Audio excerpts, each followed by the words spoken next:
اسلام میں گانے کا کیا حکم ہے استاد جی؟ آیا اسلام میں جائز ہے کہ نہیں؟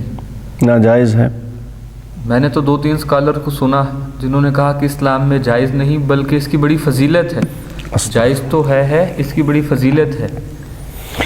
بس وہ میں نے بھی سنا ہے، دو کلپ ایک ساتھی نے بھیجے تھے مجھے اچھا جی۔ اور اسی کی تحقیق کے لیے، تو ایک صاحب جو تھے وہ اس کا استدلال کر رہے تھے قرآن کریم کی سورہ اعراف کی ایک آیت، بالکل، قل انما حرم ربی الفواحش ما ظہر منہا وما بطن، اور وہ کہہ رہے تھے کہ اسلام میں صرف 5 چیزیں حرام ہیں، ٹھیک ہے، اس کے علاوہ کچھ حرام نہیں ہے۔ ایسے ہی ہے، بالکل میں نے بھی یہی سنا۔ تو اس سے تو وہ غلط استدلال کر رہے تھے، اور بھی چیزیں ہیں جی، جو قرآن کریم میں اس کے علاوہ بھی ہیں۔ ٹھیک ہے، اس کا شان نزول ہی اور ہے۔ اس آیت کا مقصود، اگر چلو فی الحال اس آیت کو بھی اگر لے لیں تو اس آیت میں اللہ جل شانہ نے 5 چیزوں میں جو پہلی چیز بیان کی ہے نا، جی سر، قل انما حرم ربی الفواحش، تو فحش کام جو ہے وہ سب سے پہلے اللہ جل شانہ نے فحش کام کو ہی بیان کیا۔ اچھا، تو گانا فحش ہی ہے۔ بالکل ایسے ہی ہے۔ گانا جو ہوتا ہے جس میں مرد عورت کے جذبات، احساسات کے خد و خال وغیرہ بیان ہو رہے ہوتے ہیں، تو فحش کام ہی ہے نا۔ ایسے ہی بالکل۔ تو اللہ جل، اگر اس آیت سے وہ استدلال کر رہے ہیں تو پہلی چیز اللہ جل شانہ نے فحاشی ہی روکی ہے، ایسے ہی ہے، بالکل۔ تو ان کا استدلال کسی طریقے سے ہی نہیں ہے یہاں سے۔ اور دوسرے صاحب جو ہیں وہ بخاری شریف کی ایک روایت سے استدلال کر رہے تھے کہ جناب رسول اللہ صلی اللہ علیہ وسلم عائشہ رضی اللہ عنہ کے پاس آئے، ایک خاتون کی شادی تھی، تو جب اس کی رخصتی ہو گئی تو نبی علیہ السلام نے فرمایا کہ ما کان معکم لہو، تمہارے پاس لہو نہیں ہے، اس لیے کہ انصار لہو کو پسند کرتے ہیں۔ ایسے ہی، تو انہوں نے یہاں لہو کا جو معنی ہے وہ گانا کیا ہے، جی بالکل۔ لہو کا معنی، حالانکہ یہاں جو لہو کا معنی ہے، ایک تو امام بخاری رحمۃ اللہ علیہ جب یہ حدیث نقل کرتے ہیں نا صحیح بخاری میں، تو انہوں نے مسئلہ ہی اور بیان کیا ہے۔ اچھا جی، انہوں نے مسئلہ بیان کیا تھا کہ جس عورت کی شادی ہو رہی ہو، اس عورت کا بناؤ سنگھار جو انہوں نے باب قائم کیا ہے، اس کو تیار کرنا، اس کا بناؤ سنگھار کرنا، یہ اطراف کی جو رشتہ دار خواتین ہوتی ہیں ان کے لیے مستحب، بلکہ یہ ان کے لیے ضروری عمل ہے کہ انہیں اس کو تیار کرنا چاہیے۔ تیار کرنا، یہ امام بخاری نے باب قائم کیا ہے، ٹھیک ہے، مسئلہ بتایا ہے، اس کے نیچے دلیل کے طور پر یہ حدیث لے کر آئے ہیں۔ اچھا جی، تو اس سے مراد جو ہے وہ گانا بالکل نہیں ہے۔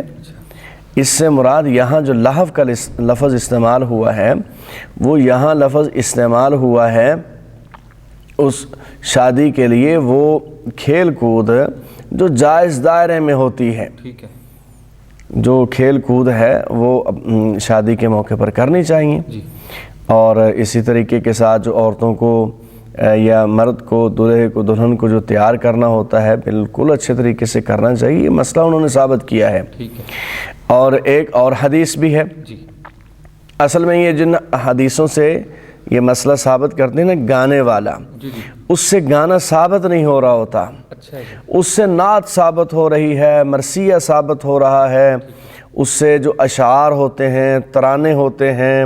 جن میں اپنی قوم کی بہادری کے واقعات جو ہوتے ہیں، یا نبی علیہ السلام کی نبی علیہ السلام کی نعت ہوتی ہے، اللہ جل شانہ کی حمد و ثنا ہوتی ہے، وہ جو اشعار ہیں ٹھیک ہے، ان کو ترنم کے ساتھ پڑھنا، ٹھیک ہے،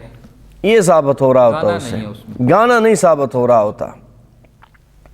اس سے گانا ثابت نہیں ہو رہا ہوتا۔ اور یہی وجہ ہے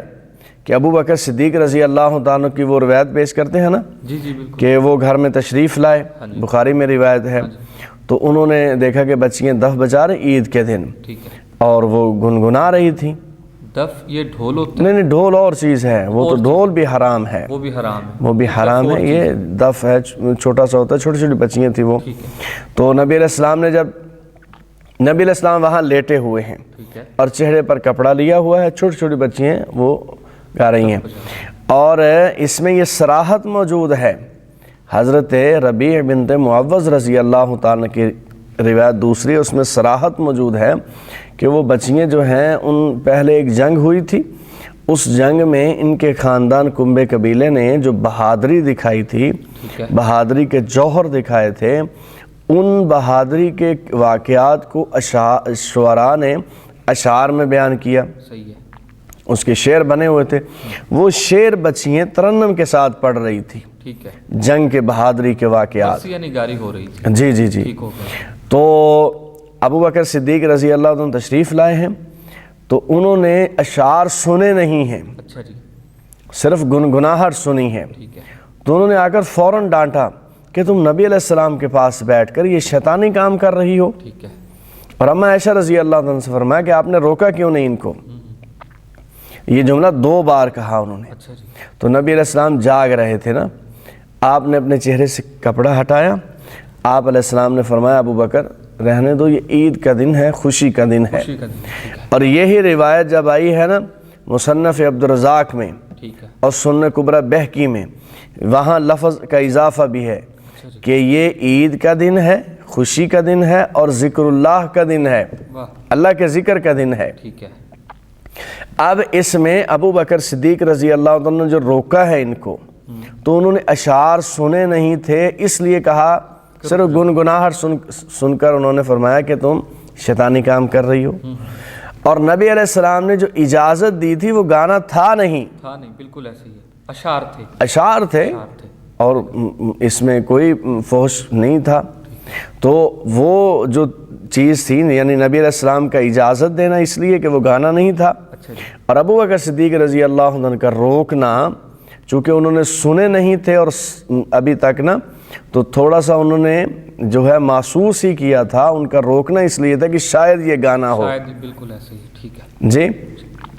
اور دوسری بات یہ ہے کہ گانے کے خلاف گانا سننے پر سزا جو ہے وہ موجود ہے، وہ موجود ہے، وہ اس کی روایات موجود ہیں۔ یہ جو روایت ہیں نا، یہ نعت کے لیے بن سکتی ہیں، مرثیے کے لیے بن سکتی ہیں، یہ روایات ترانوں کے لیے، اس چیز کو ترنم کے ساتھ پڑھنا اس کے جواز میں یہ روایات ہیں، ٹھیک ہے، بالکل، اور انہوں نے گانے پر فٹ کر دی، حالانکہ گانے کی مذمت میں ہے۔ قرآن کریم میں سورہ لقمان کی جو آیت ہے، وَمِنَ النَّاسِ مَن يَشْتَرِي لَهْوَ الْحَدِيثِ لِيُضِلَّ عَن سَبِيلِ اللَّهِ بِغَيْرِ عِلْمٍ، یہ جو آیت ہے اس کا شان نزول بھی آپ تفسیر کی کتابوں میں دیکھیں، تفسیر روح المعانی ہے علامہ محمود آلوسی نور اللہ مرکزہ کی، تفسیر ابن کثیر ہے، اور بلکہ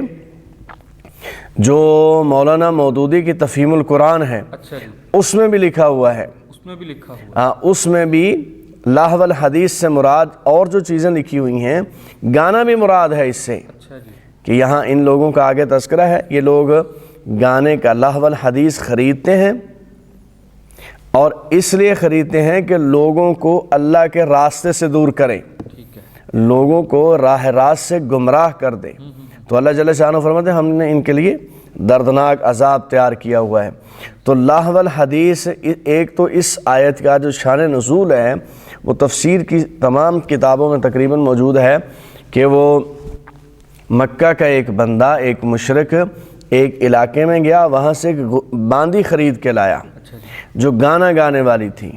اور جو لوگ نبی علیہ السلام کے پاس جا کر قرآن سنتے تھے نا، ٹھیک ہے، ان کو قرآن سننے سے روکنے کے لیے وہ باندی لے کر آیا، ٹھیک ہے، اور وہاں اس نے اس باندی سے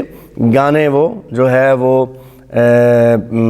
سنا کرتا تھا اور لوگوں کو بلاتا تھا، اور جس بندے کو وہ دیکھتا تھا کہ یہ مائل ہو رہا ہے قرآن کی طرف، قرآن کی طرف، ٹھیک ہے، یا اسلام کی طرف، تو فوراً اس کے پاس پہنچتا، اس کو بلا کر لاتا اور کہتا یہ بات سن، یہ گانا سن، کچھ کتابیں بھی خرید کر لاتا تھا قصے کہانیوں کی۔ ایک تو اس کے شان نزول بھی آپ دیکھیں ٹھیک ہے، کہ گانے کے خلاف ہے، بالکل ایسے، اور اس سے آیت کے اس لفظ کے معنی اور تفسیر میں مفسرین نے یہاں تک کہ جو جیسے میں نے پہلے بتایا ہے، مولانا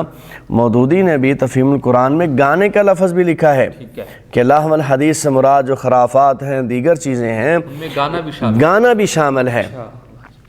تو قرآن میں بھی اس کے خلاف موجود ہے۔ اور بخاری کی ایک روایت جو ہے وہ حضرت ابو مالک اشعری رضی اللہ تعالیٰ اس حدیث کے راوی ہیں، بخاری شریف کی وہ روایت ہے، اور وہ حدیث ہے بخاری میں 5590 نمبر، ٹھیک ہے، یہ موبائل میں اچھا یعنی وہ نیٹ میں پڑی ہوئی ہے۔ ٹھیک ہے، تو اس میں ابو مالک اشعری، یہ بڑی سخت حدیث ہے، یہ حدیث ہر بندے کو یاد ہونی چاہیے۔ جو لوگ ان لوگوں کے گانے سننے کی فضیلتیں پڑھ رہے ہیں انہیں یہ حدیث یاد رکھنا چاہیے کہ اس کا انجام کیا ہونے والا ہے۔ ابو مالک اشعری رضی اللہ عنہ فرماتے ہیں جناب رسول اللہ صلی اللہ علیہ وسلم نے فرمایا میری امت میں ایسے لوگ ضرور پیدا ہوں گے، میری امت میں ایسے لوگ ضرور پیدا ہوں گے، ہاں جی، جو زنا کرنے کو، اچھا ریشم کا لباس پہننے کو، ٹھیک ہے، شراب پینے کو اور گانا بجانے کو حلال کر دیں گے۔ اچھا جی، یہ جو آج پیدا ہو رہا ہے سابقہ پوری امت کا اتفاق ہے کہ گانا حرام ہے۔ حرام ہے، ٹھیک ہے، آپ کسی بھی فقہ میں دیکھیں گے، کسی جتنے ائمہ مجتہدین فقہا گزرے ہیں امت کے، جو متفقن علیہ گزرے ہیں، کسی نے حلال نہیں کہا اس کو۔ ٹھیک ہے،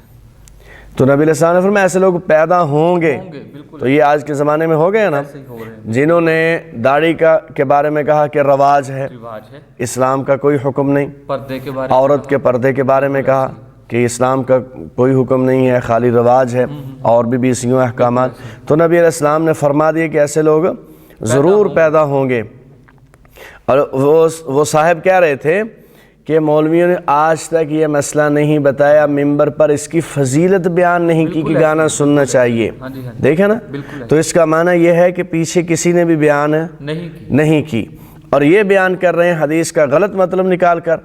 ٹھیک ہے۔ تو ایسے لوگوں کے بارے میں حدیث آپ سن لیں کہ ضرور ایسے پیدا ہوں گے جو زنا کو، شراب پینے کو اور گانا بجانے کو، ریشم پہننے کو۔ اب 3 چیزیں نہیں کی ہیں، یہ تدریجاً ہوتا ہے۔ ایک صاحب جو چہرے کے پردے کے قائل نہیں ہیں وہ اس جانب چلے گئے ہیں جہاں جو زنا کی روایات ہیں نا، آپ دیکھیں تو زنا تو آنکھ کا بھی ہوتا ہے نا، ہاتھ کا بھی ہوتا ہے، پاؤں کا بھی ہوتا ہے، تو اس جانب تو وہ چلے گئے ہیں، اور دوسرے صاحب جو ہیں وہ گانے کی طرف چلے گئے ہیں۔ تو یہ نبی علیہ السلام نے یہ نہیں فرمایا کہ صرف ایک بندہ ہی سارا کام کرے گا، یہ تدریجاً ہے، ایک بندہ گانا اڑا دے گا کہ کوئی حرام نہیں، اگلا اسی طرح کا جب کوئی آئے گا تو وہ شراب اڑا دے گا کہ اس کا کوئی مسئلہ نہیں ہے، پی سکتے ہو، اگلا جو آئے گا تو وہ ریشم کر دے گا۔ تو تدریجاً یہ ان لوگوں کی ایک جو ہے یہ سلسلہ چل رہا ہے۔ تو نبی علیہ السلام نے فرمایا ایسے لوگ ضرور پیدا ہوں گے جو زنا کو اور ریشم پہننے کو اور شراب پینے کو اور گانا بجانے کو حلال کر دیں گے، ٹھیک ہے۔ ان کا اور کچھ لوگ متکبر پیدا ہوں گے جو پہاڑوں پر اپنے گھر بنائیں گے، بڑے بڑے محلات، اور اگر کوئی ضرورت مند ان کے لینے کے لیے چلا جائے گا تو ان سے کہیں گے کل لانا۔ اب ان کی سزا اللہ جل شانہ کے رسول نے بتا دی اسی میں ہی، وہ نبی علیہ السلام نے فرمایا کہ ان پر تو پہاڑ جو ہے اللہ جل شانہ گرا کر ان کو ہلاک کر دے گا، اور یہ رات سوئیں گے، صبح ان کی صورتیں جو ہیں وہ خنزیر اور بندر کی صورت میں تبدیل ہو جائے گی۔ آپ گانے کو حلال کر رہے ہو جس کو قرآن نے حرام کیا ہے، نبی علیہ السلام نے ناجائز کہا ہے اس کو، اور جو ہے اس کو ایک فضول اور جو ہے ایک فحش کام بیان کیا جاتا ہے، اس کی فحاشی پر پوری انسانیت متفق ہے کہ یہ فحش کام ہے، یہ آپ اس کو حلال کر رہے ہیں، اور آپ اس کو حلال کر رہے ہو، تو اس کا نتیجہ کیا نکلے گا؟ لوگ سنیں گے نا۔ پہلے جو لوگ سنتے تھے نا گانا، وہ مسلمان گانا سنتے تھے لیکن گناہ سمجھتے تھے، توبہ کے طلبگار بھی رہتے تھے، لیکن اب اس کے بعد جو سنیں گے نا وہ توبہ نہیں کریں گے، تو جب اس کو گناہ ہی نہیں سمجھیں گے اور توبہ ہی نہیں کریں گے تو پھر یہ ہوگا کہ یہ رات کو سوئیں گے، صبح ان کی شکلیں خنزیر اور بندر کی صورت میں تبدیل ہو جائے گی۔ یہ صحیح بخاری بیان کر رہی ہے، اس لیے ان کے پاس کوئی دلیل نہیں ہے، پوری امت کا اجماع اور اتفاق ہے، اللہ جل شانہ اسے محفوظ فرمائے۔